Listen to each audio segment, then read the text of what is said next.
Hello, my Maple Leaf fans. Tonight is another double dip.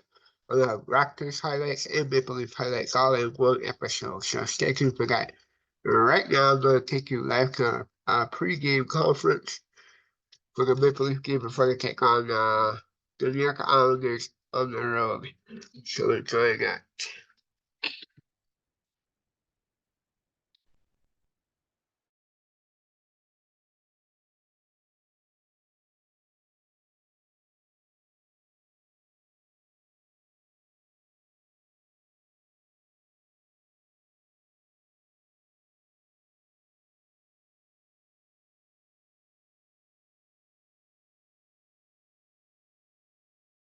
Finest Lindt chocolate to create Teddy.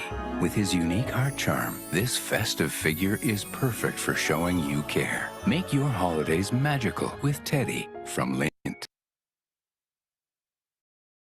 What's up, Mom? Are you on your way to the game? Yeah, I'm on the subway right now. Oh, wait, you have to fix your tie. What? What Doesn't look good? Other side. Hold on, Mom. 1 second. I need my headphones. Try 1,000 times. No, that's right. A little more. It doesn't even match your suit. The focus is always the team in the win, but as you get close to 1,000 points, it gets more and more attention. Just kind of what does that milestone mean to you if and when it happens? Well, it's a significant one for sure. You look at the players that have reached there before.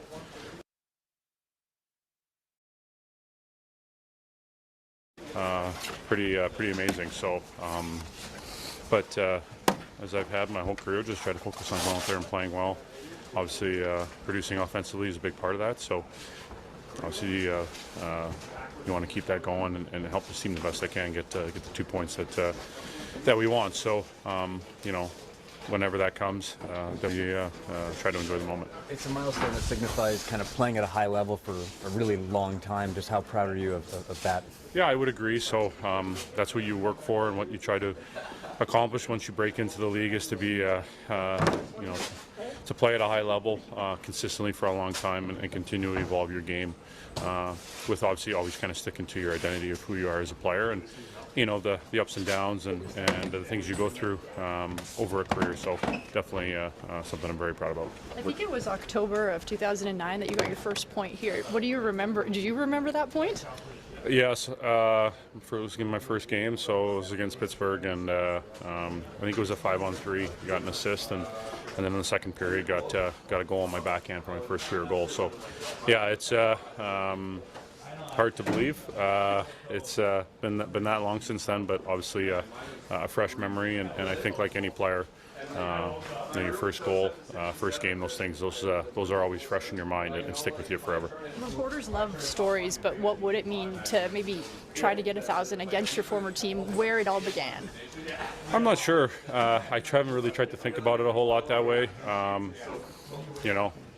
Just try to go out there and play well and try to make it the same type of approach that I always have.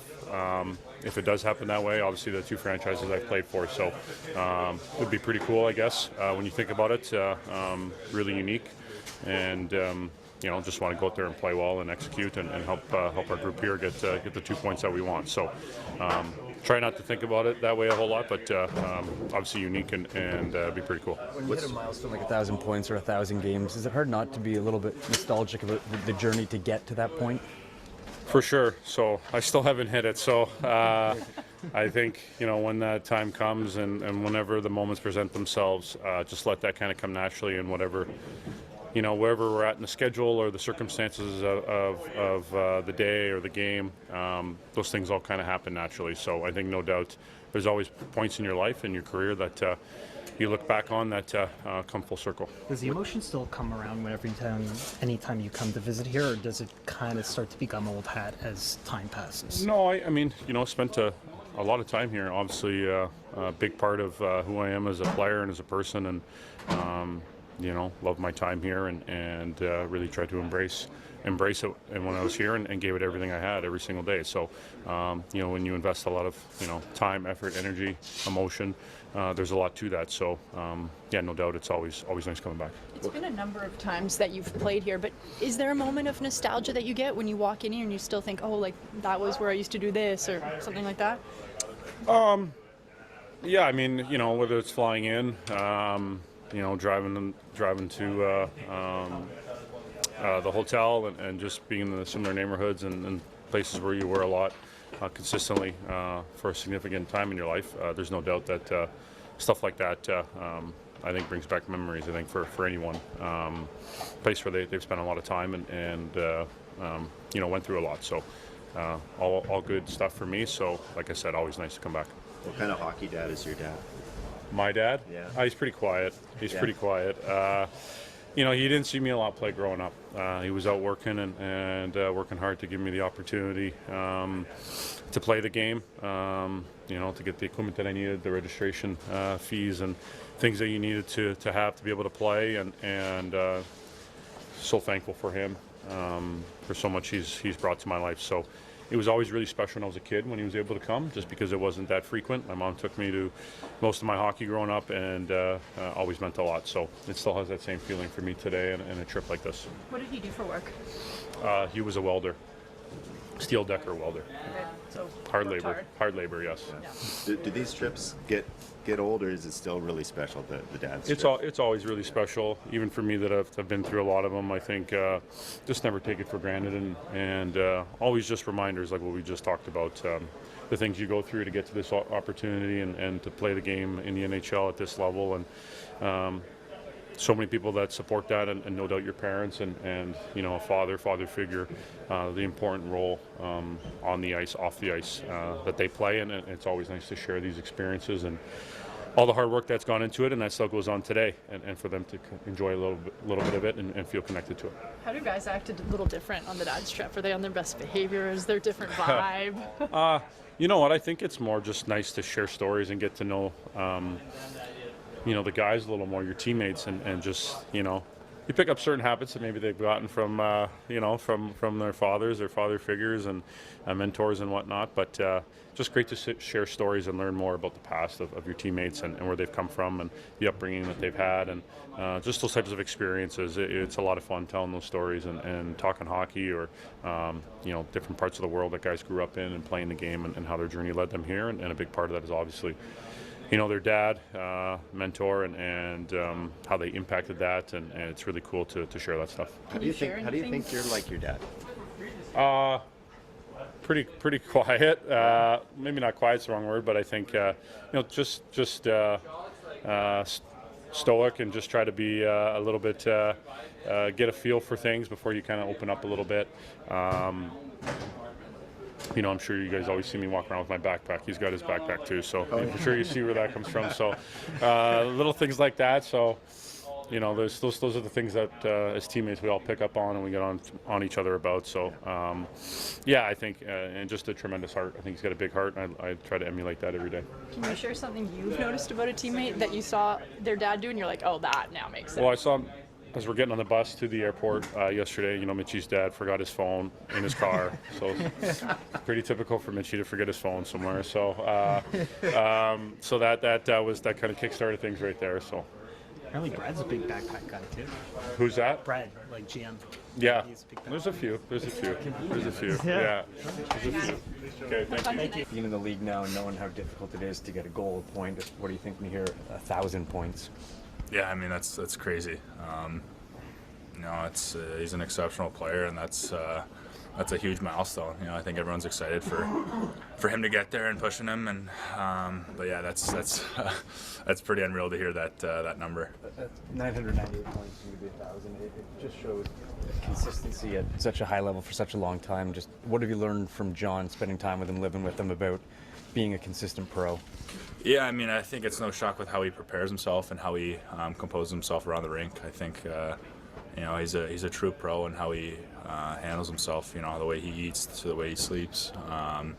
Everything. I think it's pretty awesome to see from a young guy. It's awesome that I could kind of just look up to that and use it as an example. I think he's been setting the standard here, and obviously very good leadership coming from him, and so I think it's no shock that he's been so consistent throughout the league.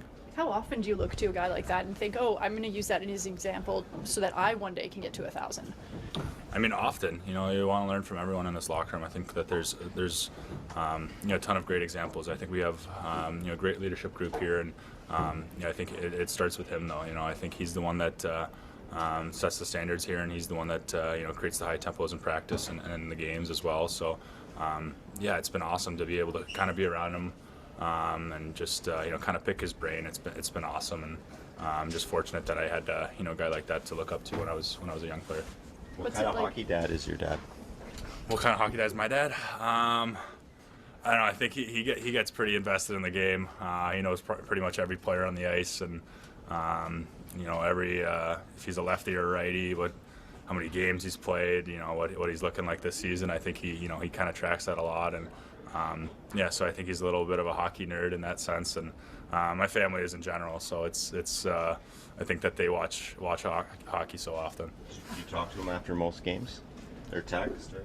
Yeah, I mean, he's actually been at a lot of games in person, which is nice, so I can get to see him, and you can watch it live, which has been awesome. But yeah, usually before the game, he texts me and some kind of, you know, joke or something to kind of ease in the mood. But yeah, he's always in my ear and always trying to, you know, make me a better player. So what's he shared about this experience so far with you? Yeah, I think he's pretty in shock on how you know, well we get treated, and just the daily dosage that the NHL gives you. You know, how much you skate, how much you have to prepare. You know, I think he's just really excited to be here, and it's been a lot of fun with all the dads, and getting them to be around us at all times, and getting to, you know, kind of give them you know, a taste of what our life's like. What's his name? Miroslav. Miroslav. Okay. Yeah. 1,000 points. I'm curious, just when you hear 1,000 points and you look at the consistency that it takes to get that, how impressive is it?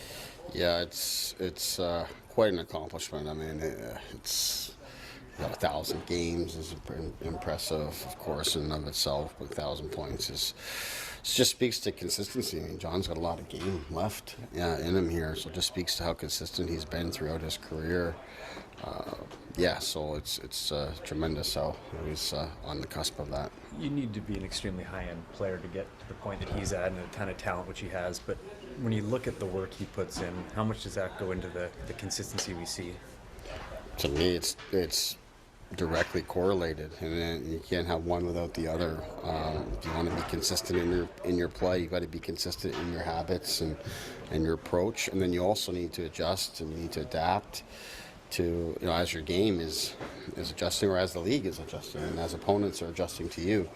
So I think that's what John's done really well, whether it's in season or certainly in off season. He's able to kind of step back and really assess where he's at and make adjustments and get to work. So that's what I've observed from him in my time coaching him, and you know, I don't think it's been any different any time in his career, but even more so now as he's gotten older. I think he just really knows his body and knows what he needs to do to try to stay productive.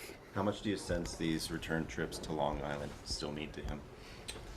I quite honestly, I don't get any sense that, I mean, John is as steady as they come, you know, so I don't know that he would you know, he would say or change anything. Again, speaking to the consistency, it doesn't matter who we're playing or what the circumstances. He's very steady in his approach. Constantly reminded when we come here how much he meant to the people here. You know, they make it very clear the fact that it's still top of mind to them, and I think you can't help anytime you spent a significant amount of time here knowing someone like John, as well as I believe I do here now, in terms of how entrenched he becomes in an organization and in the community, as we've come to know in Toronto. It's no different here. So to that end, I'm sure with the history and everything, it's every time coming back is special. And like I said, I think you know, the fans make it known that they're disappointed that he's no longer with them. But again, to me, I look at that as nothing more than a credit to the player and what he meant to the organization. But I think John's moved on, and the organization has moved on, and all that sort of stuff. But you know, we'll be ready to play a good game tonight against a team that's playing very well. What did you guys get up to yesterday with the dads? Well, obviously it's a travel day for us to get out here, and then we just had a nice dinner last night and a chance to interact and with each other and share a good meal, and here we are. You mentioned your dad's on this trip as well. He is, yeah. So whose idea was that? Because I think that's kind of rare, right? To have the coaches. Not sure. It's never really. When we did it last year, we didn't have. It was just players only. But it's not just coaches, but all the all our staff, sports staff, and everyone behind the scenes has had the opportunity to bring a guest, dad or otherwise, and for me, tremendous opportunity to have him. He's, as I tell the players and their dads, and it's our fathers are so important to our journey to have an opportunity to first play the game as kids and then ultimately become NHL players, and in my case NHL coach. They're all part of that journey, and they're our biggest fans, biggest supporters, and to be able to give them a look of what it's like on the inside and what it's like on the road and all those sorts of things is tremendous opportunity, and I'm enjoying every second of it. Did your dad ever coach you? He did when I was young. Yeah, when I was young. As I got older, not so much, but yeah, I coached in hockey and soccer, and he just hung up his whistle a couple of years ago. He was still coaching out in Brampton as of a couple of years ago. So he loves the game and gives lots back to it. What was his style, and did any of it rub off on you as your style of coaching? He yelled a lot. He was very loud, very very aggressive. No nonsense. Is Lagesson back in the lineup tonight? Yeah, we're going to continue to monitor him throughout the day, but that is the plan. He says he's feeling good. He was actually able to get on the ice yesterday and get a good hard skate in, which was important. So he seems to be on his way back to being himself. So the plan is for him to go. We'll have Lajoie and warm up just in case something comes up or throughout the day his energy dips. But as of now, he's feeling good. What does he bring to the lineup? I know at times when he has been playing, he's been on that second pair. Like, what kind of depth does he provide? Yeah, he's done a really good job. We've talked a lot about this, and in particular here tonight, they got some really big, strong guys that go to the net and really good sticks around there. So having another guy like him that I think has defended our net very well. We talked about it when he and Benoit have been in. I think they've really defended well. I think Lajoie came in and gave us really good minutes, especially the other night as well. And offensively, gave us some stuff on the offensive side of the red line. But certainly with Lagesson, I've really come to appreciate what he brings. It's a simplistic approach, but very competitive and really good instincts with a good stick defensively. So that helps us, and we've missed him when he's been away. What have you made of Ryan Reeves' game the last couple of games? I think it's really come. I thought his game the other night for our whole team was probably our best game, but for him in that line, in terms of how the three of them were working off of each other and how connected they were and the pace and physicality and pressure they had on the puck, it was really tremendous, and that's really what we've been looking for our entire team. But Revo was right there in the thick of it, and it was really good to see. Samsonov again? Samsonov again, yes. That's what good. I was asking. Yeah. And also, what's your dad's name? Brian. Thank you.